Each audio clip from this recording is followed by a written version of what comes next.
and welcome to my channel. My name is Hermione and today I'm going to show you guys how to make over your bedroom on a budget. And this doesn't just have to be your bedroom, this could be your home, your apartment, your dorm room, whatever you like. But don't forget to subscribe if you haven't, like this video and check out my social media, and let's get into it.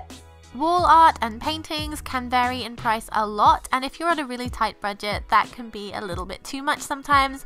So for these pieces I just took some record frames from Poundland and some scrapbook paper. These are 12 by 12 inches and fit perfectly in record frames, and they cost about 89 pence each. If you live in the UK, I will leave the website I shop on down below, not sponsored. But if you live in the US, you can just find them in your local craft store. And for bigger frames, if you want contemporary looking art, you can actually use wallpaper samples from your local home store, or you can use single sheets of wrapping paper. My favourite ones are from Caroline Gardner and Paper Chase, and they're all like about £1 or £2 each. I love those circular or geometric shaped shelves that you see everywhere, all over Pinterest. And I think they're really expensive, so I decided to get creative and use a springform pan as one of these shelves and mount it on the wall with some command strips. These are so cheap, you might even have one in your kitchen. Just make sure not to overload the shelf, and if you can't put it on the wall for any reason, you can always put it on top of a dresser or on a table and lean it against the wall, as I've done here. This is just such a cheap way to make a real statement in your room. The next thing that you can do to liven up your room that is very inexpensive is to add plants and other greenery. And if you can't keep real plants alive, fake plants are a good option too.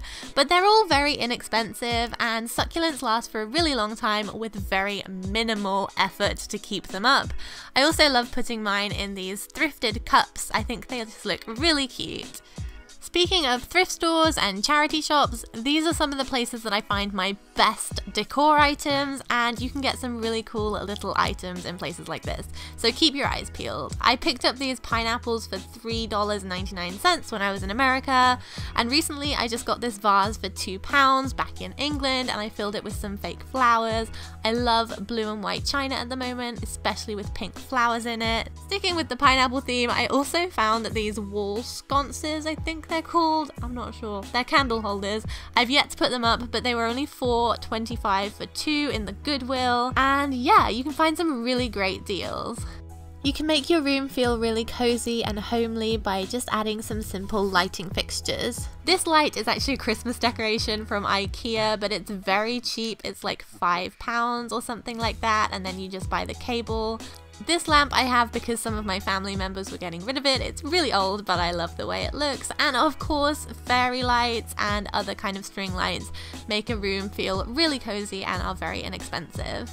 The next thing is pretty obvious, but it's to upcycle furniture. Most of the furniture in my room is upcycled, but I found these 2 side tables really recently for $4.99 a piece, and I decided to paint them to match my decor. This is what they looked like before, so all I did was made sure to clean them out very thoroughly with a cleaning wipe and then some warm soapy water. I then sanded down the wood in order to make it a nice clean base to paint it. You can go ahead and prime your furniture as well. That really does give it a nice base to stick to.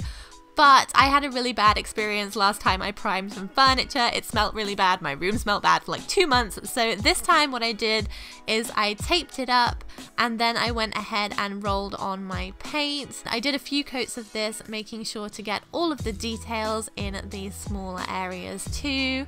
And then I used a clear acrylic spray paint on top of it just to keep everything in place. And this is how they turned out. I have one on each side of my bed, and I didn't even paint the top because I love the pattern. So it's really up to you what you do when you upcycle furniture. Something you can do to brighten up a room is to cover your books. Now, I love books, but I just hate the way they look when they're all together. They look really mismatched. So all I'm doing is using some scrapbook paper to cover them, cutting them to size and using some tape, and that's literally it. And you can take these off if you would like the book to look as it used to look before as well. You can use scrapbook paper, wrapping paper, whatever you want, but this is how they turned out. And I just think they look really nice like this, and more of a decor piece, but also still functional as a book.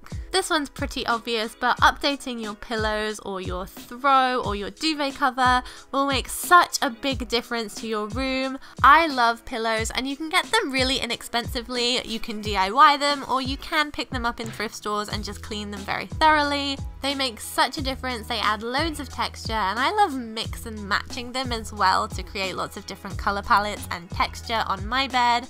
And the same goes for duvet covers and throw blankets. Light colored covers really make your room look a lot bigger because it looks a lot less cluttered than brightly colored ones. So I am loving really plain white and textured things at the moment, just to make my room feel really cozy for the winter. And of course, if you don't want to buy it, you can DIY it. This is a cheap way to do any kind of decor project like those pillows or this headboard. These things were featured in new and old videos on my channel, so definitely go and check out my channel or other people's channels and Pinterest to get some ideas for DIYs. And lastly, to stay within a budget, you can recycle any kind of old jars or boxes that you have lying around. You can use to store items in, cover old boxes with wrapping paper, or use fun jars to store pens and pencils. It's very cheap, very inexpensive, and kind of cute. Those are all my tips for decorating on a budget. I hope you guys enjoyed it. Do let me know in the comments down below how you decorate on a budget, and if you have any budget friendly ideas, I'd love to know them.